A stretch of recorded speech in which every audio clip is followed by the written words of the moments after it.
Hello everyone, मेरा नाम अब्दुल रऊफ शेख है। मैं इंजीनियरिंग ड्राइंग इंस्ट्रक्टर हूँ। अहमद अब्दुल्ला गरीब प्राइवेट इंडस्ट्रियल ट्रेनिंग इंस्टीट्यूट के यूट्यूब चैनल में आपका स्वागत है। जैसा कि हम जानते हैं, एक ड्राइंग को कंप्लीट करने के लिए हम लोगों को 4 चीज़ों की ज़रूरत होती है। Number 1 neatness, line work, lettering और उसी के साथ साथ लास्ट में आता है डायमेंशनिंग। आज हम लोग देखेंगे, हमारा टॉपिक है डायमेंशनिंग।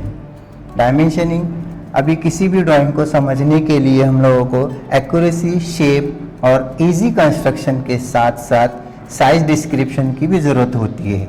जैसा हम जानते हैं कि एक वर्कर उस वक्त तक एक जॉब को बना नहीं सकता है जब तक उसके सामने उसकी ड्राइंग और उसमें दिए हुए डायमेंशन ना हो।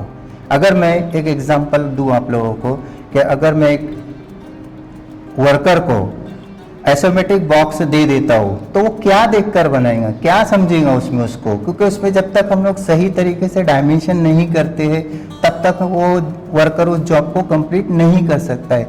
इससे हम लोग को ये पता चलता है कि ड्राइंग में इम्पॉर्टेंट रोल अदा करती है डायमेंशनिंग। अब हम लोग यहाँ देखते हैं सबसे पहले डायमेंशनिंग टर्म्स एंड नोटेशन। इसका मतलब ये हुआ कि डायमेंशनिंग करने के लिए जो जो चीज़ें हम लोग को ज़रूरत होती है, जिसकी चीज़ों की ज़रूरत होती है, वो हमारे पास यहाँ पर दिया है। सबसे पहले आते हैं हम लोग, नंबर 1 है डायमेंशन लाइन। डायमेंशन लाइन 3 होती है और इस डायमेंशन लाइन को एरो हेड और एक्सटेंशन लाइन से टर्मिनेट किया जाता है। उसके बाद जहाँ ये लाइन बनती है वहाँ पर इसके दोनों एंड पर एरो हेड बनाए जाते हैं। उसके बाद आता है नंबर 2 है हमारा एक्सटेंशन लाइन। एक्सटेंशन लाइन ये डायमेंशन लाइन से पहले बनाई जाती है। इसे ड्राइंग की सरफेस से एक्सटेंड किया जाता है और उसके बाद इसके ऊपर डायमेंशन लाइन बनाई जाती है। डायमेंशन लाइन और एक्सटेंशन लाइन एक दूसरे पर 90 डिग्री का एंगल बनाते हैं। उसके बाद दोनों एंड के ऊपर एरो हेड बनाया जाता है। एरो हेड ये आपको दिखाई देगा यहाँ पर, एरो हेड। एरो हेड का बाकायदा डायमेंशन दिया हुआ है, उसका रेशो होता है 3:1। जैसा अगर मैं यहाँ आपको एक ड्राइंग में बताता हूँ तो ये हमारी एक्सटेंशन लाइन है और ये हमारी डायमेंशन लाइन दी हुई। इसमें सबसे पहले यहाँ से हम लोग एरो हेड बनाते हैं, तो ये मेरा जो ये रहेगा 1। उसके बाद में जब इसकी लेंथ लेता हूँ तो ये रहेंगी 3। मतलब इसका रेशो जो होता है, एरो हेड का रेशो होता है 3:1। यानी ये रेशो में हम लोग एरो हेड बना सकते हैं। उसके बाद आते हैं हम लोग, चौथे नंबर पे है हमारा लीडर लाइन। लीडर लाइन ये लाइन थिन होती है और इसको एंगल में बनाते हैं। जैसा एंगल अगर हम लोग देखते हैं 30, 45 डिग्री या 60 डिग्री पर बनाया जाता है। लीडर लाइन का इस्तेमाल हम लोग उस जगह करते हैं या ड्राइंग में छोटे छोटे सर्कल्स होते हैं, इनका डायमेंशन हम लोग छोटी जगह पर ना देते हुए इसको ड्राइंग से हट कर दिया जाता है। जैसा आप इस ड्राइंग में देख रहे हैं, यहाँ पर ये सर्कल दिया हुआ है, हम लोग यहाँ इसका डायमेंशन नहीं दे सकते। इसके लिए यहाँ पर इसको बाहर, ड्राइंग से बाहर निकाल कर एक हॉरिजॉन्टल बार बनाया जाता है और उसमें हमारा डायमेंशन दिया जाता है। जैसा आप यहाँ पर ड्राइंग में देख रहे हैं, डायमीटर 20। और इसके एक एंड पे भी हम लोग एरो हेड दे सकते हैं और दोनों एंड पे भी एरो हेड दे सकते हैं। अच्छा, उसके बाद आते हैं हम लोग types of dimension. Basically types of dimension 2 type के होते हैं। नंबर 1 साइज डायमेंशन, दूसरा होता है लोकेशन डायमेंशन। साइज डायमेंशन से हम लोग किसी भी ड्राइंग की लेंथ, विड्थ और हाइट का डायमेंशन दे सकते हैं। जैसा आपके यहाँ ड्राइंग में दिया हुआ है, ये दिया हुआ है, ये दिया हुआ है। और अगर हम 3D में बनाते हैं तो उसकी विड्थ भी आ जाती है।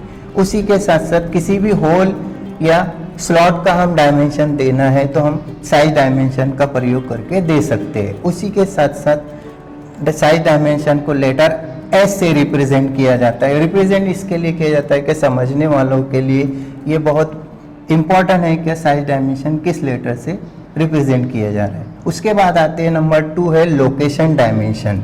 लोकेशन डायमेंशन का इस्तेमाल हम लोग ड्राइंग में किसी भी सर्कल या छोटे छोटे जो फीचर्स होते हैं उनका लोकेशन बताने के लिए लोकेशन डायमेंशन का प्रयोग किया जाता है। जैसा अगर हमारे पास ये एक सर्कल दिया हुआ है तो हम लोगों को इसमें हम लोगों को सरफेस से इसके सेंटर का डिस्टेंस कितना है वो हम लोकेशन डायमेंशन से बता सकते हैं। उसी तरीके से अगर मैं यहाँ पर दूसरा एक और सर्कल बनाता हूँ, जैसा आपके सामने ड्राइंग दी हुई है, तो इन दोनों ड्राइंग के सेंटर टू सेंटर डिस्टेंस कितना है ये भी मैं लोकेशन डायमेंशन से शो कर सकता हूँ। यहाँ पर ये लोकेशन डायमेंशन है। उसके बाद लोकेशन डायमेंशन से हम लोग किसी भी सर्कल का डायमेंशन या स्लॉट का डायमेंशन भी हम ड्राइंग में शो कर सकते हैं। और लोकेशन डायमेंशन को लेटर L से रिप्रेजेंट किया जाता है। डायमेंशनिंग में हम लोग देखते हैं मेथड ऑफ डायमेंशन। अलग अलग टाइप के मेथड होते हैं डायमेंशनिंग करने के। सबसे पहले होता है नंबर 1 है चेन डायमेंशन। चेन डायमेंशन में आप यहाँ ड्राइंग में देख रहे हैं कि डायमेंशनिंग जब हम लोग करते हैं तो इसमें डायमेंशन की चेन बनाई जाती है। जैसा नंबर 1 सबसे पहले यहाँ से यहाँ दिया है, फिर उसके बाद इसके आगे दिया है, फिर इसके आगे दिया है, इसके आगे दिया है। मतलब एक डेटम पॉइंट या डेटम सरफेस से डायमेंशनिंग की चेन बनाई जाती है। उसके बाद आता है नंबर 2 है पैरेलल डायमेंशन। किसी भी ऑब्जेक्ट का या किसी भी पार्ट का अगर एक ही डेटम सरफेस है तो उस जगह पर हम लोग पैरेलल डायमेंशन का यूज़ करते हैं। पैरेलल डायमेंशन में डेटम सरफेस से स्टेप बाय स्टेप हम लोग डायमेंशन देते हैं। जैसा सबसे छोटा डायमेंशन, उसके बाद उससे बड़ा डायमेंशन, उसके बाद उससे बड़ा डायमेंशन, और उसके बाद होता है सबसे बड़ा डायमेंशन। इस तरह डायमेंशन को हम लोग पैरेलल डायमेंशन कहते हैं।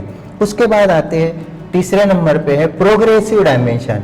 प्रोग्रेसिव डायमेंशन करने के लिए सबसे पहले हम लोग को एक डेटम सरफेस या डेटम पॉइंट का चुनाव करना पड़ता है जो 0 को दिखाता है। उसके आगे या पीछे सारे डायमेंशन प्रोग्रेस करते हैं। जैसा फॉर एग्जांपल अगर मैं देखता हूँ यहाँ से यहाँ 40 है तो इसका मतलब यह होगा इस डेटम सरफेस या इस डेटम पॉइंट से यहाँ तक का डायमेंशन 40 है।